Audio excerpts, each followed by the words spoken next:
우리가 지난주에는 어, 나사로가 살아나는 이야기, 요한복음 11장 25절에서 44절까지. 오늘 그리고 지난주 계속해서 요한복음 11장 전체를 우리가 말씀을 보는 건데, 나사로를 살리는 과정에서 마리아와 마르다의 믿음이 예수님이 원하시는 진정한 믿음을 갖고 있지 못하다는 사실을 우리가 알게 되었습니다. 그들이 가진 믿음은 유사한 믿음, 유사품, 진품이 아니고 유사품, 짝퉁 신앙이었다는 것을 알게 되었습니다. 믿음이 있는데 사실을 알고 보니까 예수님께서 지금 오빠를 살리겠다라고 하는 이 예수님의 말씀 앞에 그것은 감당할 수가 없고, 돌을 옮겨 놓아라 그랬을 때 중어디 나흘이나 되는데 뭐하러 그러십니까? 지금 부활하신 부활의 예수께서 오늘도 우리 오빠를 다시 살릴 수 있다는 그 믿음을 갖지를 못했다는 것이죠.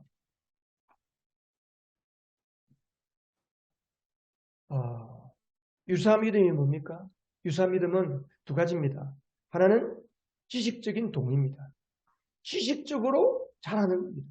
말씀을 들을 때 아멘 그러고 고개도 끄덕끄덕하고 또 큰 은혜를 받았다 그러고 열심히 설교를 로테해서 또 나누기도 합니다. 근데 그 말씀이 나의 삶이 되지는 못해요.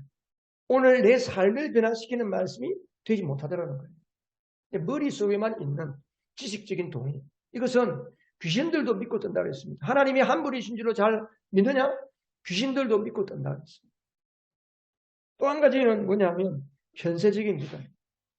예수를 믿는데 현세적인 문제 해결만을 위해서 예수님을 의지하는 겁니다. 그래서 현실적인 문제 해결이 끝나고 나면 관심이 없고 또 문제가 생기면 주님 앞에 나오고 뭐 그렇게 되는 신앙입니다. 이러한 유사 믿음, 지식적 동의나 현세적인 믿음은 진정으로 주님이 원하신 회개의 자리에 이르지를 못하고 진정한 회개를 이루지 못하는 사람들은 구원을 받을 수가 없습니다. 예수 그리스도를 믿고 구원을 받기 위해서는 내가 하나님 앞에 철저한 죄임을 고백하고 회개해야 돼. 내 삶을 돌이키는 진정한 회개가 있어야 됩니다.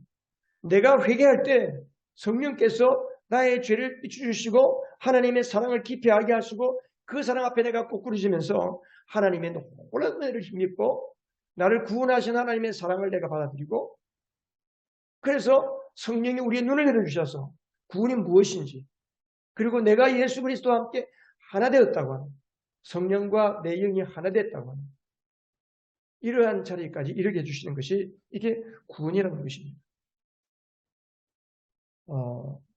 이 유사 믿음의 가장 큰 특징이 뭐냐 하면 현실에 다가오는 예수님을 위해서 내가 믿음의 과정에 있어서 주님을 위해서 고난을 감당하고 어려움이 올 때에 감당하지 못한다는 겁니다. 조그만 어려움이 오면 나가 자빠뜨려진다는 거예요. 주님을 위해서 기꺼이 희생하고 헌신하고 고난도 감수하고 순교의 길을 못 간다는 이야기죠.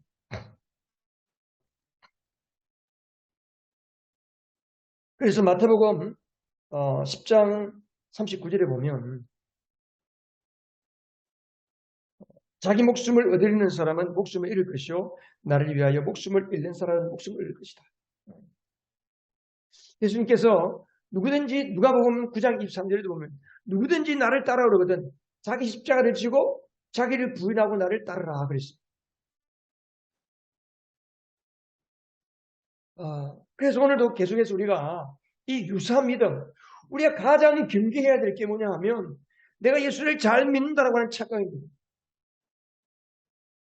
이것이 유사 믿음인지 정말 예수님이 내 안에 들어오셔서 우리가 아까 불렀던 찬양처럼 내가 죽고 내 안에 주님이 사시고 내가 사는 삶이 주님이 사시는 삶을 사는 것인지, 이것을 날마다 우리 스스로를 점검해 봐야 하는 겁니다. 오늘 말씀은 이제 나사로가 무덤에서 살아나왔잖아요.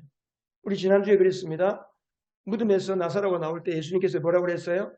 이 작은 그림에 있는 것처럼 나사로가 무덤에서 나올 때에 얼굴과 손을, 몸을 아직도 천으로 칭칭 갖고 있었잖아요. 그래서 주님께서 저것을 풀어서 걸어가게 하라 그랬어요. 유사한 믿음은 이와 같은 거예요. 믿음이 있는데 내가 예수 믿고 구원받은 것 같은데 여전히 칭칭 감겨 있는 거예요. 내 삶이 움직이지 못하는 말씀대로. 나사로가 이제 나와서 완전히 살았습니다. 죽은 지 나흘이나 되었으니까 몸이 썩고 흐물고 얼마나 그랬을 거예요. 아마 모르긴 몰라도 흉터가 많고 얼굴이 참 이상하게 됐을 것 같아요. 그래 예수님께서 다시 살게 해주셨으니까 많은 부분에서 좀 회복도 시켜주시겠지만 어쨌든 요한복음 12장 9절에 보면 유대 사람들이 예수가 거기에서 계신다는 것을 알고 크게 때를 지어 몰려옵니다.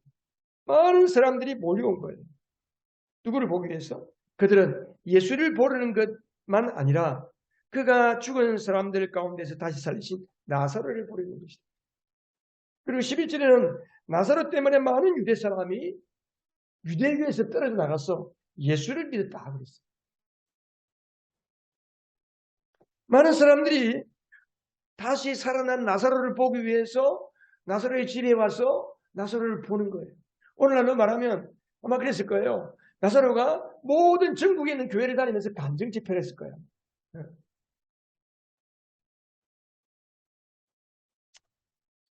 하지만 모든 사람들이 다 예수님이 행하신 그 일을 박수치는 게 아니에요. 여전히 유대인들 사이에는 예수님을 시기하고 예수님을 질투하는 사람들이 있었습니다. 그들이 바리새파 사람들에게 가서 이 일을 고발했습니다. 이 일을 이야기했습니다. 큰일 났습니다. 지금 많은 유대 사람들이 예수를 믿고 따르고 있습니다. 이거 어떻게 하면 좋겠습니까? 그 말을 들은 바리새파 사람들이 그냥 있을 리가 없죠. 이거 큰일 났구나. 이거 안 되겠구나. 그래서 대제사장 사두개파들과 바리새파 사람들 율법학자들로 구성이 된 70인 사내들인 공의회. 그 이스라엘 사회는 종교 사회이기 때문에 이스라엘의 정치, 경제, 사회 모든 나라를 이끌어가는 것이 그 70인들이 모인 사내들인 공의회에 의해 움직이는 거예요. 그들이 모였어요. 큰일 났지 않소. 예수가 뭐 병도 고치고 물 포도주로 만들고 여러 가지 기적을 행하는 것을 들었지만 이제는 죽은 사람들, 죽어서 나흘이나 된 사람까지도 살리고 있으니 이거 어떻게 하면 좋겠어? 그가 자칭 하나님이라 그러지 않겠어? 그러면 사람들이 거기 미혹해서 유대교를 떠나서 다 예수를 따르고 예수를 왕으로 모시자고 그러면 폭동이 일어날 것이고 폭동이 일어나면 로마가 군대를 끌고 와서 우리나라를 다 약탈할 것이 뻔한데 이거 어떻게 하면 좋겠어? 큰일 났네요. 어떻게 할까요? 나사로를 감옥에 가둡시다. 보시오. 나사로만 감옥에 가두면 되겠어? 예수가 살아있는데 예수가 또 다니면서 죽은 사람 살리면 어떻게 할 거예요? 그때 그 해의 대제사장 가야바라는 사람이 발언을 하는 겁니다. 여러분 참 뭔가 잘 모르네. 한 사람이 죽어서 민족 전체를 살린다는 것을 모르고 여러분 정치는 예나 지금이나 내가 살기 위해서 다른 사람을 죽이는 게 세속 정치입니다. 누군가 위대한 정치인이 나타나서 국민들을 살리기 위해서 자기가 죽는 사람이 있다면 그 사람은 정치인이 아니고 위대한 영적인 지도자일 것입니다. 예나 지금이나 정치는 자기들 잘 살기 위해서 사람들을 죽이는 거예요. 오늘날 한국 정치 보세요. 큰 사건이 있으면 반드시 거기에는 누군가가 뒤따라서 죽게 되어 있습니다. 정치는 자기가 살기 위해서 누군가를 죽이는 거예요. 오늘도 마찬가지입니다. 공의회에서 결국 예수를 잡아다가 죽이기로 모의했습니다. 이 모의라는 게 뭡니까? 모의. 나쁜 일을 같이 계획해서 그것을 실행하기로 의논하는 것을 모의라고 하죠. 모의.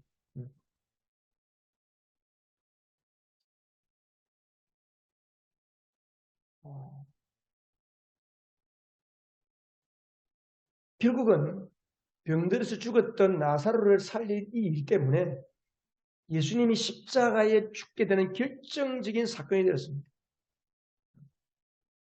이 일로 인해 가지고 드디어 사내들인 공회에서 예수를 죽이기로 결정하고 예수가 어디에 있는지 고발하고 예수를 신고하는 사람에게는 상금을 걸고, 그래서 나중에 가룟 유다가 은 30에 예수를 팔잖아요.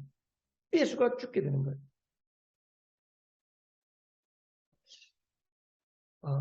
죽은 나사로가 살아난 것은 유사한 믿음이 부활의 신앙으로 살아난 것을 의미합니다. 우리가 나사로예요. 우리가 나사로. 내가 나사로처럼 무덤에 죽어 있었던 자 아니에요. 예수님에 대해서도 알고 성경도 아는데 무덤에 갇혀 있는 자처럼 정말 하나님 나라를 누리고 천국을 누리고 많은 사람들에게 예수의 복음을 증거하는 사람으로 살지 못하고 무덤 속에 갇혀 있는 자, 조용하게 주일만 되면 교회 나와서 조용하게 예배만 드리는 사람들, 그런 사람들을 우리가 앉아 있는 거예요. 예배를 드리고 나가면 우리는 또 예수 안 믿는 사람처럼 세상의 옷을 입고 다니는 사람들로 살지 않나요? 그래서 죽은 나사로가 살아났다는 것은 가짜 믿음이 죽고 진짜 믿음, 내가 예수로 부활했다는 이 부활의 믿음, 참 신앙으로 살아나는 것을 말하는 거죠. 그런데 문제가 뭡니까? 유사한 믿음이 참 신앙으로 살아나면 어떤 일이 날까요? 나사로가 살았더니 어떤 일이 일어났습니까? 죽은 나사로를 살렸더니 지금 어떤 일이 일어나고 있습니까? 죽은 나사로를 살린 예수님을 대제사장들과 사두개파, 바리새파, 공의회가 예수님을 죽이려고 하잖아요.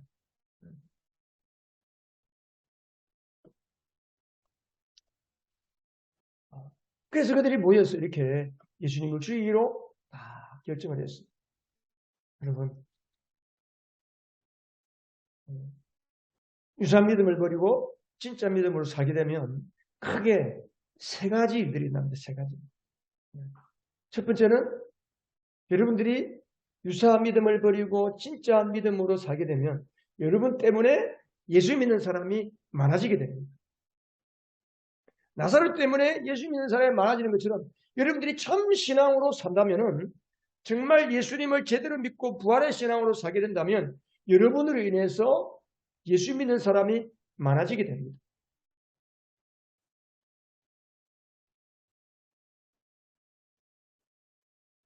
다시 한번 이야기할게요. 내가 나 때문에 예수 믿는 사람이 많아지고 있다. 사람들이 나를 보고 당신 보니 나도 예수 믿고 싶다. 나 좀 교회 가면 안 되나? 어떻게 하는 게 예수 믿는 거고? 성경이 뭐야? 말씀 좀 가르쳐 줄래? 구원받았다 그러는데 구원이 뭐지? 예수님은 누구지? 하고 여러분들이 그들에게 궁금증을 불러일으키는 사람이 있다. 여러분은 어떻습니까? 어떻게 하면 우리가 많은 사람들을 주님께 끌어올 수 있습니까? 여러분들이 늘 기도하잖아요. 주님, 빈자리를 채워주세요. 아닙니다.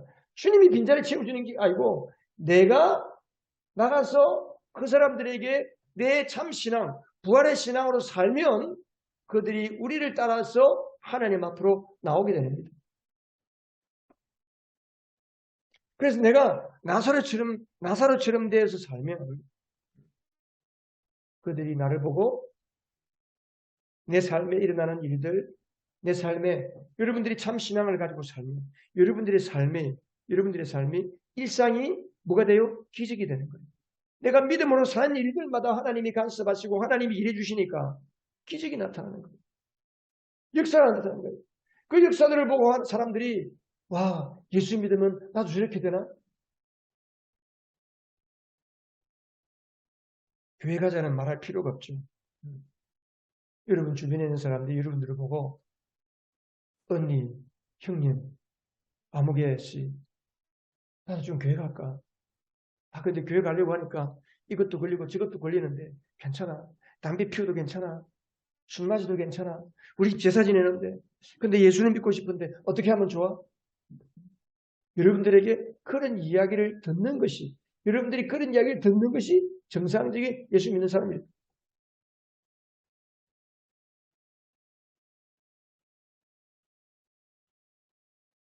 여러분, 여러분들이 이 자리에 어떻게 앉아 있었습니까? 우리가 어떻게 예수를 믿었습니까? 여러분들이 다 그런 사람들 아닙니까? 우리가 다 그런 사람들이잖아요. 물론 뱃속에서부터 엄마 모태에서부터 교회를 다닌 사람들은 그런 거 잘 몰라요. 근데 중간에 내가 살다가 중간에 예수를 믿은 사람들 다 그런 거예요. 누군가가 내 주변에서 예수를 믿는 사람이 있기 때문에 내가 그 사람이 예수 믿는 게 보기 좋았어. 나도 저렇게 살고 싶었어. 그래서 여러분 예수를 믿은 거 아닙니까?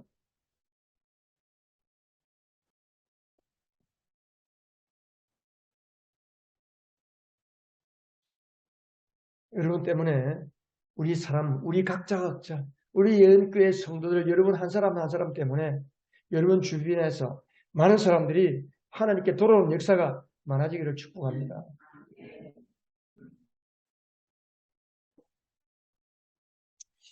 두 번째, 유사한 믿음을 버리고 진짜 믿음을 살면 어떤 일이 납니까? 십자가 죽음이 기다린다는 겁니다. 십자가 죽음. 좀 역설적이죠. 예수를 잘 믿으면 만사 형통해야 될 거 아니에요. 내가 가짜 신앙을 버리고 지식적으로 예수를 믿고 머리로만 알던 예수를 이제는 내가 가슴으로 믿고 내 삶으로 믿고 내 입으로 삶으로 고백하고 주님을 따라가는 삶이 되면 만사가 잘 돼야 될까? 근데 그렇게 살게 될 때에 죽음이 기다린다. 십자가 기다려, 십자가. 오늘 말씀에서 그 말씀, 오늘 말씀이 그 말씀이잖아요. 예수님이 요한복음에 보면 일곱 번째 마지막 표적을 행한 것이 바로 나사로를 살린 일이거든요. 근데 나사로가 죽은 지 나흘이나 되었는데 그 죽은 나흘 된 그 나사로를 살렸기 때문에 이 일로 인해서 결정적으로 예수님은 십자가의 죽음을 맞이하게 됩니다. 종교 지도자들이 예수님을 죽이려고 드디어 일을 하기 시작합니다.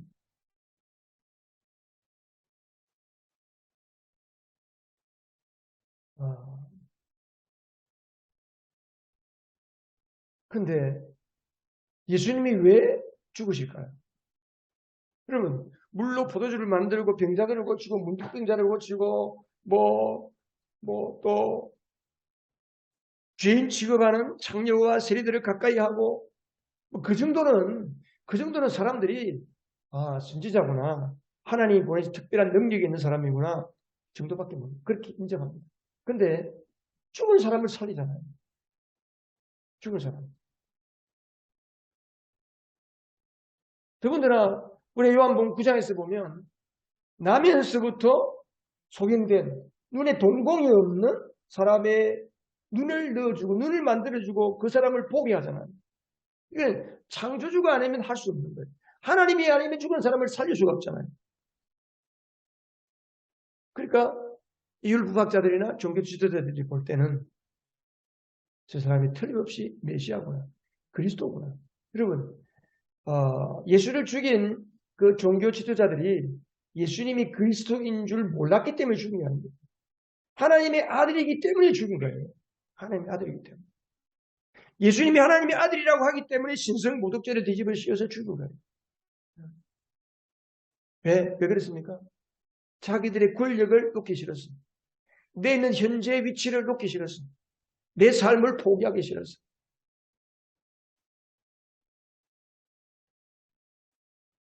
그래서 예수님이 나사로를 살리면서 내가 부활이다. 내가 부활이다. 나는 죽은 자도 살릴 뿐 아니라 나를 믿는 사람은 죽어도 살겠고 살아서 나를 믿는 사람은 영원히 죽지 않을 것이다. 내가 하나님이다. 내가 여호와 하나님이다. 라는 사실을 선포하는 거예요. 그래서 그때부터 예수님이 죽음의 위협을 심하게 받기 시작했습니다.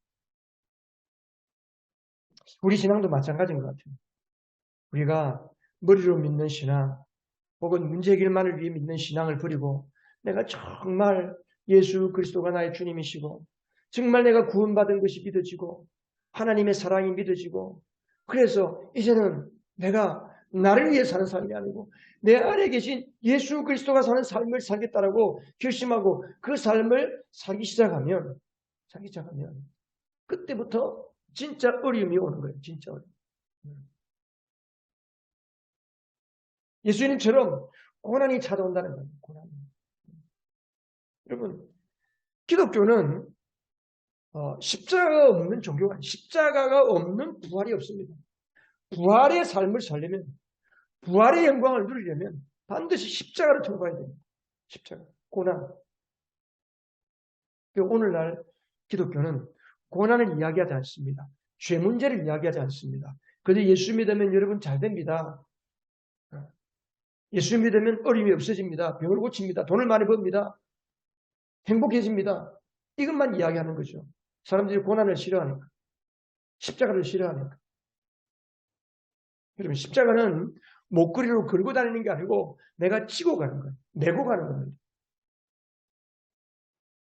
그래서 많은 사람들이 예수를 믿다가 중간에 포기하는 이유가 여기에 있습니다.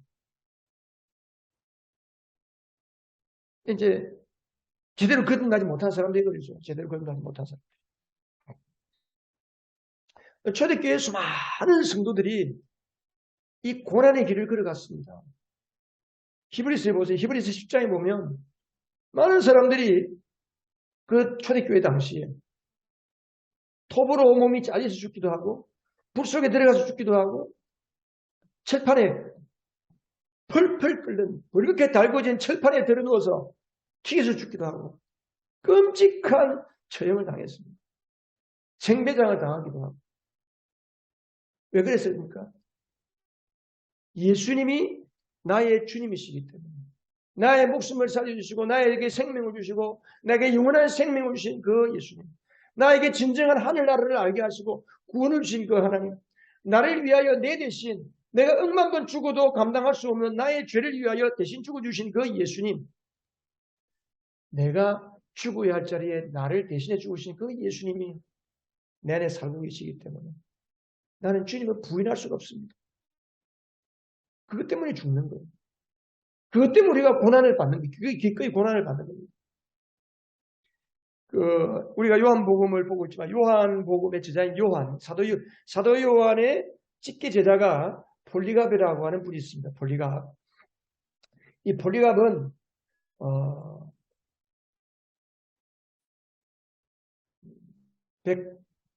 136년인가? 그분이 이제 돌아가셨는데, 그분이 돌아가실 때,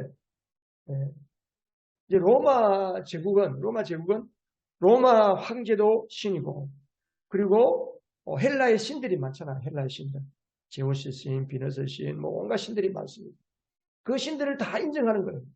근데 예수를 믿으면 그 신을 인정하지 않는 거예요. 우리에게 유일한 신은 오직 예수 그리스도. 우리가 믿는 신은 요 하나님 한 분이시다.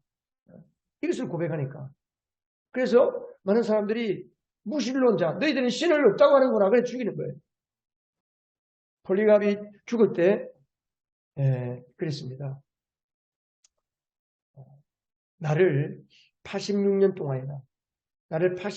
동안이나 버리지 않고 지켜주시고 나를 책임지신 그 나의 주 예수님을 나는 배반할 수가 없습니다. 부인할 수가 없습니다. 폴리갑이 불에 화형을 당해 죽었어요. 불에. 지내 내려오는 이야기에도 그런 이야기가 있습니다. 이제 로마 군인들 안에 예수 믿는 사람들이 있다는 소문이 들기 시작했어요. 사실은 많은 로마의 정치인들과 군인들 안에는 이미 많은 예수 믿는 사람들이 있습니다. 시간 좀 흘러서. 근데 이제 그들을 체포해냈습니다. 어제 40명을 체포했어요. 체포하고 추운 겨울날 얼음이 깡깡 얼은 호수에다가 얼음을 깨고 40명을 호수에 집어넣었어요. 집어넣고 옆에는 김이 무르무르 나는 뜨끈뜨끈한 목욕탕을 만들어놓고, 자, 너희들이 우리가 믿는 모든 신들을 다 인정하겠다 그러면 이 자리에 나와서 내가 뜨끈뜨끈한 목욕탕, 얼어붙은 여러분의 몸을 녹일 수 있는 목욕탕에 넣어주겠다 그랬어요. 몸이 얼어가는 거예요. 죽어가는 거예요. 견디다 못해서 한 사람이 물속에서 뛰어나서 쭉 들어갔어요. 그랬더니 그 광경을 보던 또 다른 로마 병사 한 사람이 나도 예수 믿습니다. 그러면서 그 어린 속으로 들어갔다는 이야기가 있습니다. 이게 무슨 이야기예요? 우리가 진짜 신앙을 가지면 우리에게 닥쳐오는 죽음도 그 어떤 고난도 아무것도 아니라는 이야기. 능히 감당할 수 있는 힘이 있다는 겁니다. 하나님이 감당할 힘을 주신다는 거예요.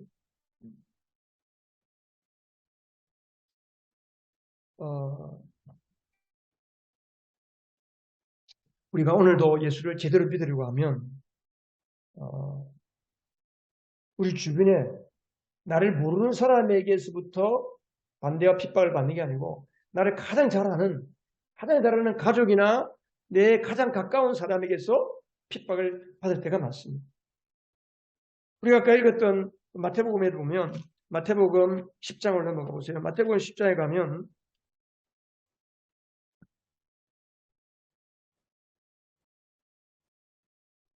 예수님께서 10장 34절에서 이렇게 말씀했습니다.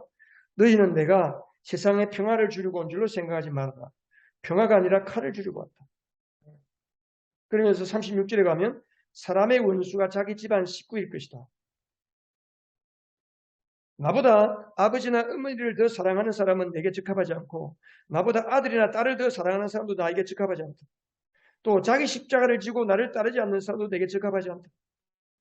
쉽게 말하면 내가 가장 사랑하는 내 가족이 내 가장 가까이에 있는 그 사람이 내 원수가 된다. 내 원수. 나의 신앙을 가장 핍박하고 나의 예수 믿는 것을 가장 많이 방해하고 여러분들이 정말 예수를 제대로 믿기 시작하면 여러분들 가족들이 말릴 거예요. 꼭 그렇게 예수를 믿어야 되냐? 너 광신자다. 미쳤구나. 적당하게 믿어라. 그냥 주일만 가면 되지. 뭘 그렇게 예수를 믿냐? 막 그럴 거예요.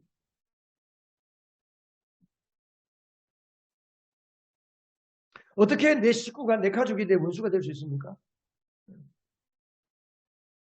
마귀는 내 가장 가까이 있는 사람을 통해서 나의 믿음을 방해하고 예수 믿는 믿음을 깨뜨리는 거예요. 적당하게 믿게 하는 거예요. 세상과 타협하게 하는 거예요. 옛 사람으로 돌아가게 하는 거예요. 내 하고 싶은 것 적당하게 하고 예수도 적당하게 믿고 그럼 얼마나 좋아요. 세상도 엔조이하고 신앙도 갖고 있으니까 얼마나 좋아요.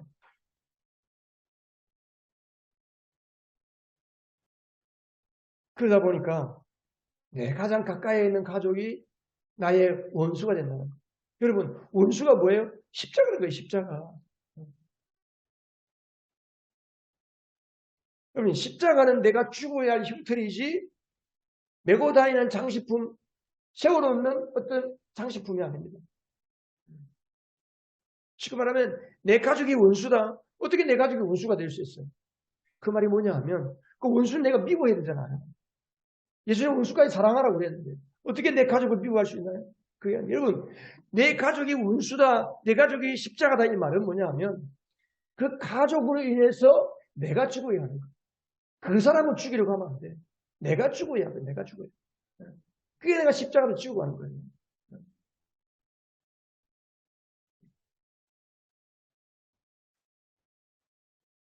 여러분, 여러분들 뭐 가까이 가족들 부부싸움 하네 부부싸움 하네.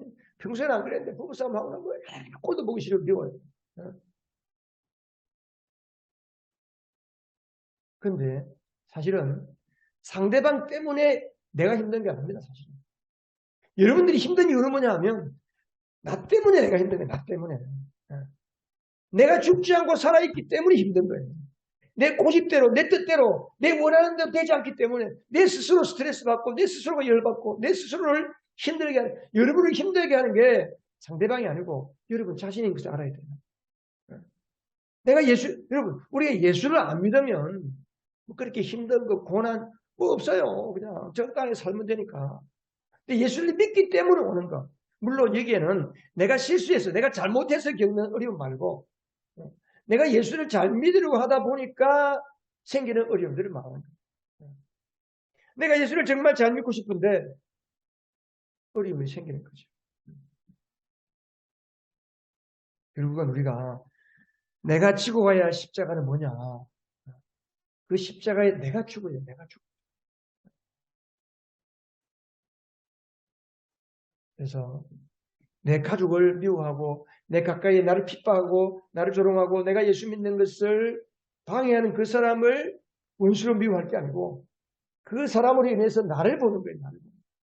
내가 그를 더 사랑하지 못하고 참지 못하고 내가 주님을 위해서 인내하지 못하는 나의 연약한 모습 때문에 내가 괴로워. 그래서 내가 죽는 거예요. 근데 어떻게 우리가 죽을 수 있나요? 여러분이 죽을 수 있습니까? 우리는 못 죽어요. 잘 안 돼요. 그게.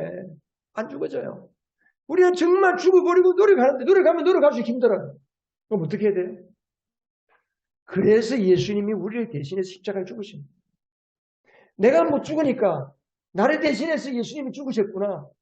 아, 예수님이 죽으신 것은 나를 대신해서 죽으셨나요? 나 죽고 싶은데 내가 안 됩니다. 예수님이 나를 대신하여 죽으셨나요?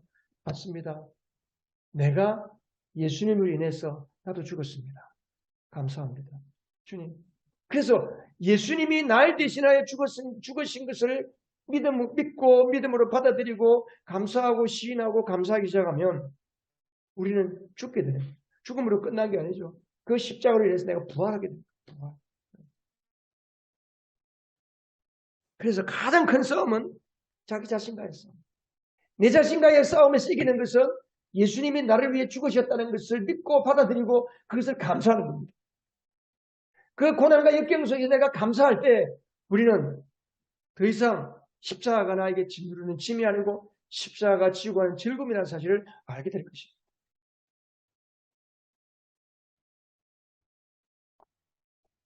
여러분, 우리가 유사한 믿음을 갖고 살 때는 십자가의 죽음 별로 그렇게 큰 문제가 안 됩니다.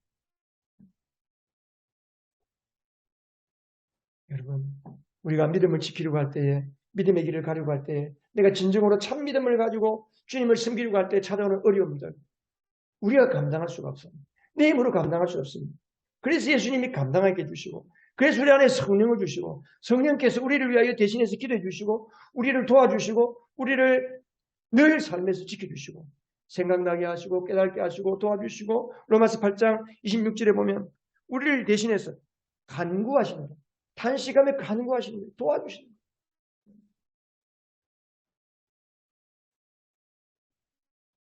여러분, 여러분이 예수 믿을 때 신앙생활 할 때 여러분에게 있는 십자가가 무엇입니까? 여러분에게 있는 고통과 괴로움의 십자가가 무엇입니까?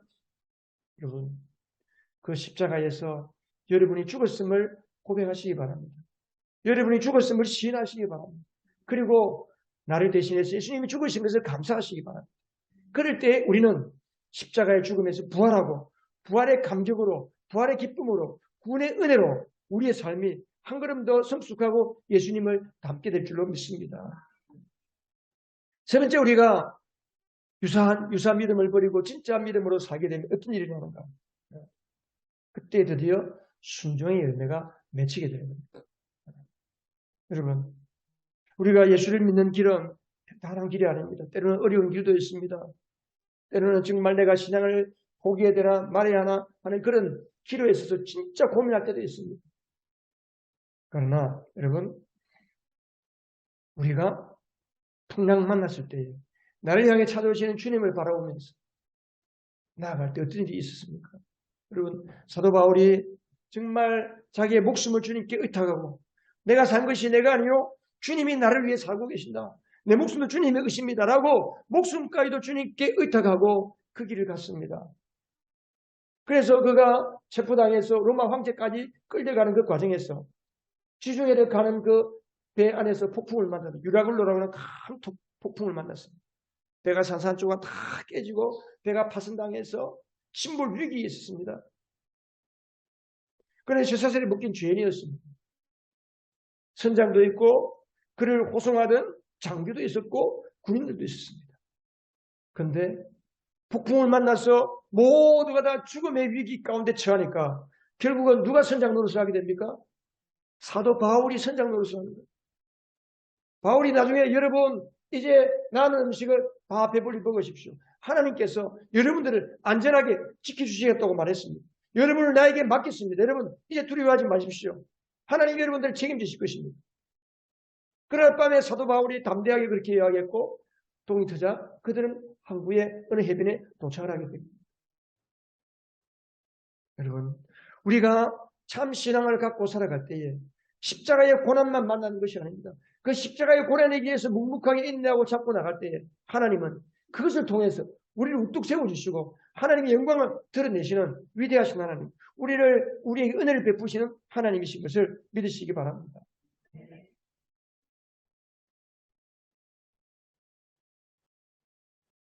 그래서 우리가 자연인으로 살던 내가 교회를 나오면서 복음도 깨닫고 회개하고 돌이켜서 예수를 만났어. 예수님이 나의 하나님이시구나. 예수님이 나의 구세주시구나. 예수님이 창조주 하나님이시구나. 이 사실을 알고 주님, 나의 삶을 주님께 의탁합니다. 나의 주인이 내가 아닙니다. 나는 나의 주인으로 살 수가 없네요. 나의 주인은 하나님이십니다. 나의 주님은 예수님이십니다. 라고 우리의 삶을 의탁할 때 하나님은 우리를 끝까지 우리가 죽어서 주님 앞에 갈 때 그때까지 주님 우리를 지켜주시고 우리를 통해서 하나님의 위대한 일들을 이루실 줄을 믿습니다. 네. 여러분, 예수 믿는 신앙이 힘들고 어려울지라도 포기하지 마십시오. 끝까지 진짜 신앙을 붙잡고 나갈 때에 하나님은 우리의 손을 들어주십니다. 권투 시합할 때 여러분 판정하잖아요. 마지막 15라운드가 끝나고 지금 뭐 권투가 몇 라운드까지 하는지 모르지만 마지막 판정관의 주심이 양 선수를 손에 잡고 누구의 손을 들겠습니까? 여러분 마지막 날 우리의 의로우신 재판장께서 모두 다 여러분의 손을 우뚝 들어주실 것입니다. 우리는 결코 실패자가 아닙니다. 우리는 실패의 길을 걷고 있는 게 아닙니다.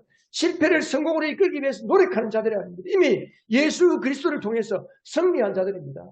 승리한 자로서 삶을 살기 위해서 우리가 승리한 삶을 살 때 여러분 때문에 많은 사람들이 하나님을 알게 되고 주님께로 나오게 될 것이지만 동시에 우리의 그 승리의 길은 어려움도 있고 십자가에 있습니다. 그러나 그 길을 묵묵하게 갈 때 결국은 우리를 통해서 하나님의 영광 받으시고 최후 승리를 얻게 될 줄 믿습니다. 우리 모두가 서로 그래서 예수님께서 그게 요한이 마지막으로 무슨 결론을 내렸냐면요. 요한의 11장 52절에 보면 52절에는 요한의 말이거든요. 요한이 뭐라 하냐면 하나님의 자녀를 흩어져 있는 예수님이 돌아가시면 흩어져 있는 하나님의 자녀를 한데 모아서 하나가 되기 위하여 죽으신 것을 예언하는 것이다. 흩어져 있는 자녀를 한데 모은다는 게 뭐예요? 이게 교회예요, 교회. 온 세상 만물을 예수 그리스도 안에서 복종하게 하시고 만물을 충만케 하시는 예수로 충만케 하시는 충만의 교회라고 그랬어요. 우리가 진정한 믿음을 가지고 나갈 때 우리 각 사람이 교회를 이루게 되고 교회를 통해서 죽어가는 많은 사람들이 예수 앞에 모여들게 될 것입니다.